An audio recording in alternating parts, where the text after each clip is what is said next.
flew, and he was still trying to figure out how to get it to be able to carry a manned flight. And there's a lot of other people that are competing, trying to get the $50,000.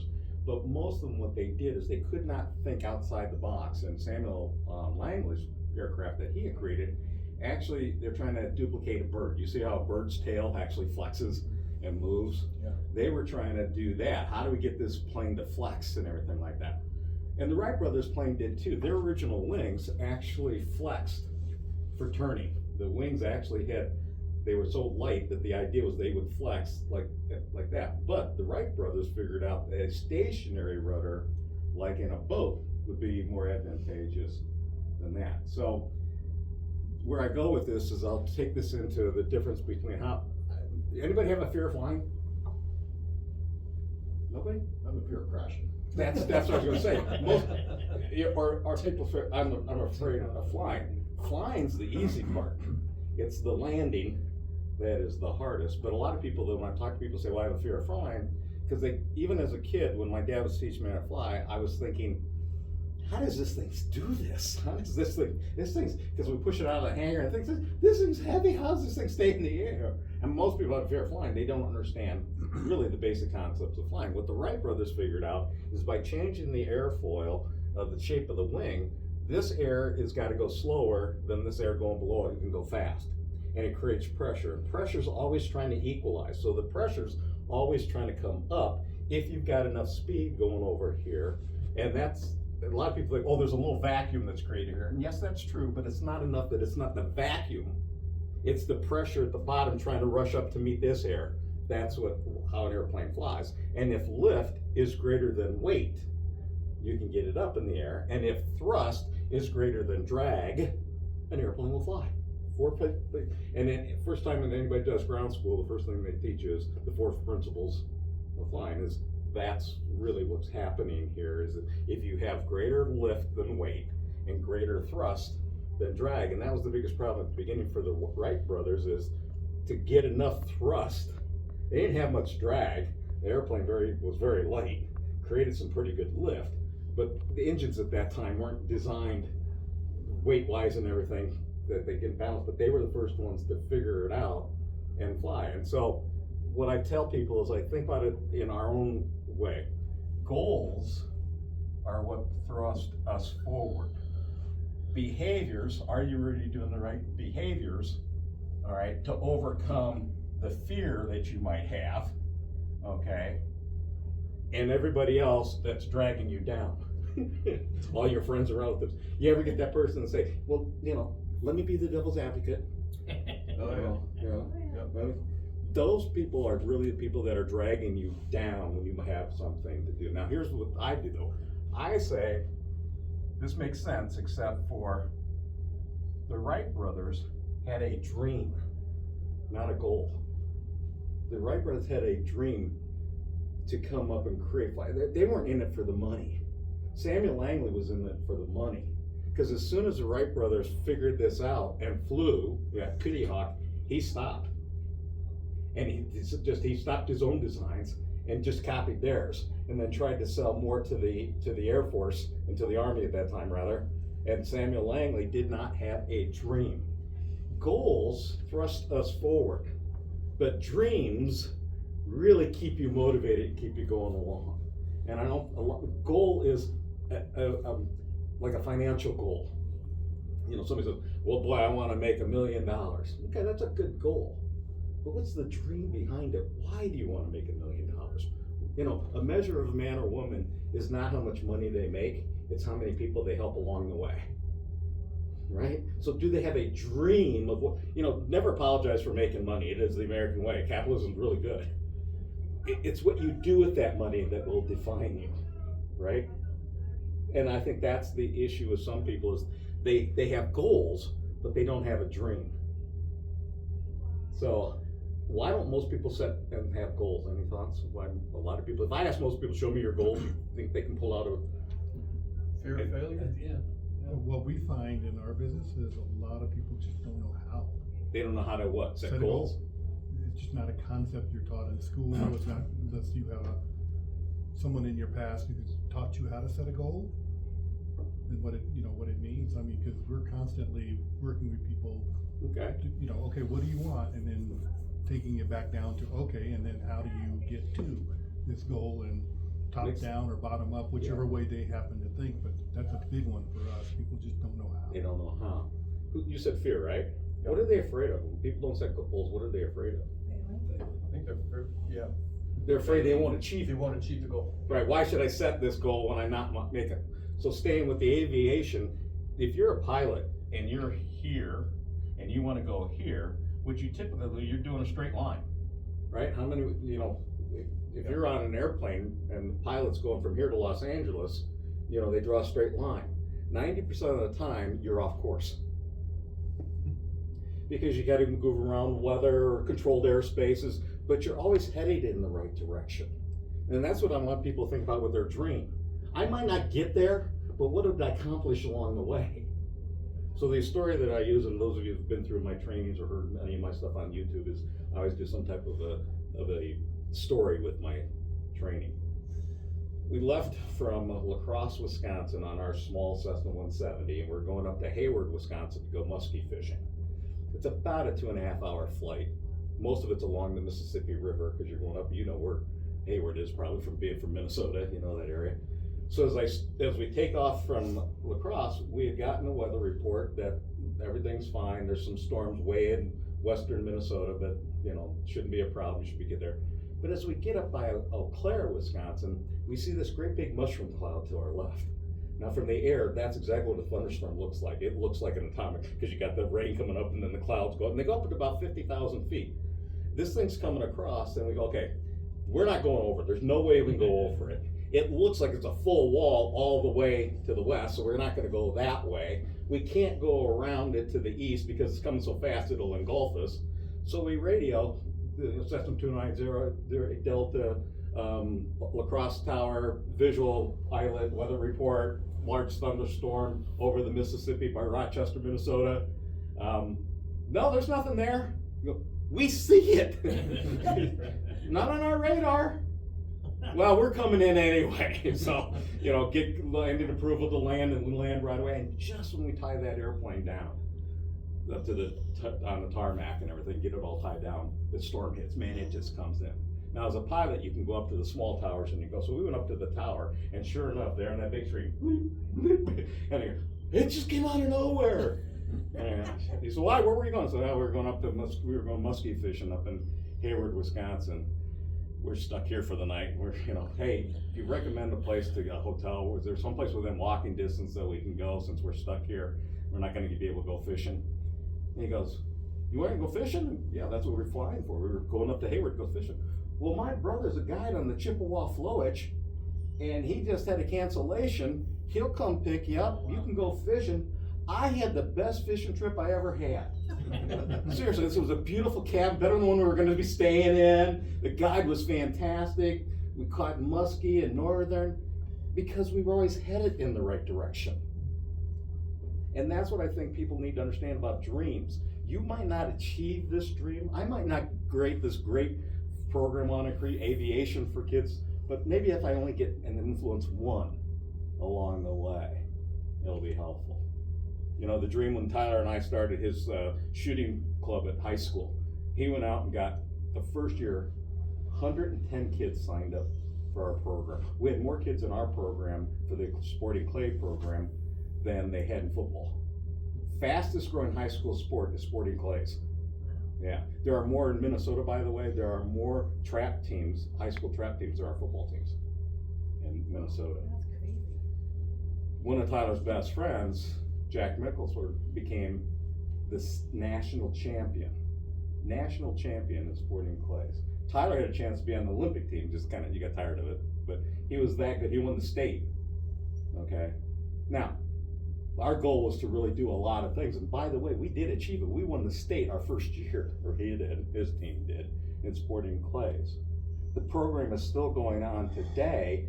We left them with about $400,000 in their endowment fund. Wow. It was easy to raise money for them because we had a dream. He had a dream that he wanted to do a sport, because you weren't really didn't care about basketball, didn't want to play football, but what could he do that he was good at that he could get lettered in. And so he went to the athletic director of the school, he got it all started, built this huge program, because he had a dream.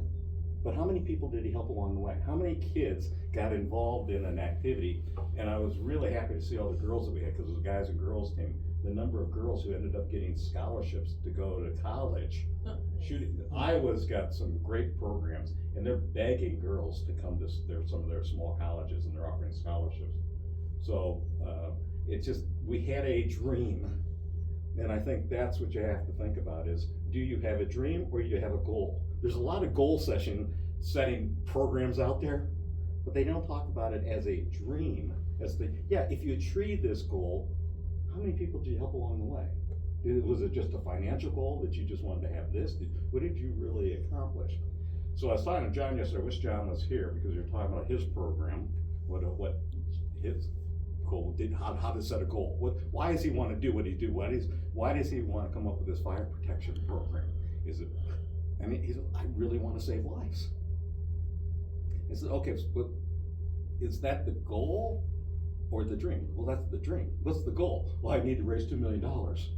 See, there's two different things there. Yeah, you can make that's a goal. But what's the dream that you accomplish by having that goal? And I think that's the difference. People don't know how to set goals because they don't think what the end result is, or they're afraid, I'm not gonna set that goal because what if I don't achieve it? Right, and I'm not sure who said it, somebody famous quotes, the problem isn't setting the goal too high and failing to reach it, it's setting it too low and achieving it. Right? But that's why I use the analogy with the flying. If I'm gonna go somewhere, most of the time I'm off course, but I'm always headed in the right direction. Don't be afraid to set a goal or a dream, because what could you accomplish along the way? Even if you don't accomplish that, and you understand, you've all heard SMART, right? Goals should be SMART. Yeah. Anybody want to recite that for me? S is specific, measurable, attainable, realistic. T, time bound. Most people, when they set a goal, they don't say by when, and they're not frequently evaluated. If Lou Holtz came in here right now, the former football coach, Notre Dame, we won the national championship. Notre Dame went on to South Carolina. He also coached the Jets. But Lou Holtz, he's a great motivational speaker. If you get a chance to see him before he dies, Scurryly. he can pull out of his back pocket. If he walked in right now, he'd pull out of his back pocket 2 business-sized cards with 80 goals. Now, some people call it your bucket list. But last year, he crossed off at 80, what he's 86 now, skydiving. He jumped out of a plane. His idea is, most people set goals and they set them in either up here or they're in a drawer somewhere. They're not frequently evaluated. All right, and I've added to it specific, measurable, attainable, realistic, time conscious, enjoyable, and rewarding. Goals should be smarter. Right? And I think that's what happens is when we set goals, it's because the boss gave it to us. The boss said, you have to have so much in annualized volume, so-and-so, I have to have this. And you think about, okay, is that really rewardable? Is that gonna motivate me to achieve it? Or can I attach a dream to that goal? Can I attach a dream that takes me to that next level like the Wright brothers? The Wright brothers had a dream, they didn't have a goal. Does that make sense? So in your own life, most of us have goals, and most people have, and they're usually financial, aren't they? When somebody says, what's your goals? You can always pull out, well, I want to make this amount of money, I want to do this in the building. I want you to add to it that line that a measure of man or woman is not how much money they make, it's how many people they will help along the way. So probably when you think about how to set a goal, attach to it the dream of what you can do for somebody else. If you ever read Emerson's law, anybody ever read it? What? Ralph Waldo Emerson, his law of giving. Well, how many have been to BNI? What's their motto? Givers give, right. Well, that came from Emerson. The whole idea is, how much are you doing to help somebody else along the way? Because if you're helping somebody else along the way, you're going with them. You're going there too. But so many people are afraid, if you tell somebody what your goal is, and that person, let me be the devil's advocate, you know why? why do you have that person? They really wanna help you achieve your goal? If you achieve your goal, here's the problem, you left them behind. So be careful of that person that you come up with that great goal and they poo-poo you and say, let me be the help with that, let me tell you what, I don't want you to be disappointed. A real friend is a person when you tell them, hey, I'm gonna create this fundraising, I'm gonna create this aviation program. Instead of sitting there saying, well, there's a lot of other programs, I've heard this already. Oh, there's a lot of other things, there's the Young Eagles. I want that person that says, that sounds great, what can I do to help you? Right. That's a friend, I've always told Tyler, a friend is the guy that you call up at 3 o'clock in the morning and say, hey, I need bail money. Yeah. Doesn't say, why, what'd you do? It says, how much you need. Yeah. You know what a true friend is? They'd be sitting in the cell where you say, damn, that was fun. I like that one, that's good. So, yeah, Martin and I said tell you, he you'll has have a lot of experience. acquaintances in life, but if you have 1 or 2 real friends, that's the difference between a friend and an acquaintance. And I've got with that guy, I'm Owen Keenan, my college buddy, him and I have been since college roommates. He's the guy, if I called him right now and said, hey, I'm short on the money that I need to make, he'll just say, great, how much you need, not why. Or let me tell you what you should do. Remember those of you who've been through my training in critical parents? How many of you? Yeah, critical parent. We have the ego states, or 3 different ego states. You have your parent ego state, okay? You have your logical adult ego state, and then you have your child state. Right now, you are all in your adaptive child state. Your adaptive child state is where we sit back and we just listen to what the teacher has to say, don't wanna rock the boat, don't wanna cause a problem. You might be thinking to yourself, this bunch of shit, I wanna get out of here. Right? That's your rebellious child state, okay? And then you have your natural child state right there where we just laugh. We move from ego states rapidly. You can be in one right now and you'll move into your, rebellious child state, your natural childhood. How many, those of you that still like to go out and make snow angels, play in the leaves, still like roller coasters? That's the natural child in us. The logical adult in us is that part of us when we started to leave a caregiver, usually about 6 months of age, we're starting to crawl and you start to make sense of the world, like you reach up in the stove and burn yourself, logically don't do that again. We start to learn logically. The parent in us is our nurturing parent and our critical parent. Nurturing parent is, oh honey, let me make it better, let me kiss it, you'll be fine, you get one for trying. That nurturing parent. That critical parent, favorite words of critical parent? I told you not to. You should. You know what you should do? That's critical parent. How do you like that when a salesperson does that to you? You know what you should do? You just go in to get an oil change. And they say, you know what you should do? You should change your cabin air filter. What are you talking about? Well, there's a little filter behind your glove box. You should do that. I don't know. Gee, how many of you think, oh, okay, great, yeah, $60, do it. Or do you think, I'm gonna check this out. I'm gonna find out if there's really something true like that. Or, gee, I can't, let me rotate your tires. I can't believe you drove in here with those. Your brakes look bad too. You know what you should do? You should put new pads on that. Now, how many of you buy because of that? Never. No, but you might think, okay, he just educated me and I'll go check it out for sure with somebody else. When you tell somebody what they need, you know what you should do? They naturally resist because the same thing is, hey, clean your room. You know what you should do? You should pick up your room, right? You know what you should do? Be careful about that and saying to somebody you should. Because when you're telling, you're not selling. And so many people want to tell people what they need because we've all been conditioned by bullet points. You can't wait to go in and do what's called benefits and features selling. Let me tell you the feature of my company and then convince you why it's a benefit. Isn't that what most salespeople do? We've been in business since 1942. So? Yeah, exactly, that's what I want. But if you go on most websites, they talk about that. Correct. Well, what they're trying to say is, that gives us credibility that we must have done this isn't our first rodeo, okay? But again, what problem does that solve? Because most salespeople were taught critical parent selling. Tell them why you need your product or service. Tell them that. Well, I will usually in a group when I'm doing a training, I'll sit there and pick one person out of the audience and I say, okay, tell me why I should buy from your company right now. And they give me the bullet points, the human brochure, they recite the website, right? We got this, we have this, we have this, because that's what they were taught in training. That we're the better than, okay, now here's the problem. I talked to your boss, they're gonna fire you at break. Don't worry, I've got you set up for your biggest competition on Monday. You can start working for them. Now who's the best on Monday? Today you're telling me your company's the best. But if you work for somebody else, who's the best? See, that's the problem. Your prospects know that. If you tell somebody why your product is the best, they're thinking, well, you're only telling me that because you work for that company. If you work for the other company, you tell me they're the best. So when you tell somebody, they only believe half of what you say. Come on, you believe everything a salesman says? But do you believe what you say? See, we don't argue with our own data. Right. I'll argue with yours, but I won't argue with mine. Yeah. So you have to be careful about, are you in a critical parent sales mode?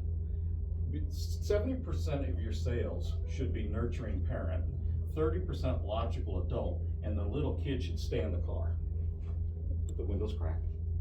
This natural child just came out. I went through all these stages just in about 6 seconds. Nurturing, logical, and then the kid. Now a lot of salespeople will tell me, well, people buy from me because I'm the life of the party. I'm the quickest guy in the room. I got this great jokes or whatever. I think people buy in spite of it, not because of it.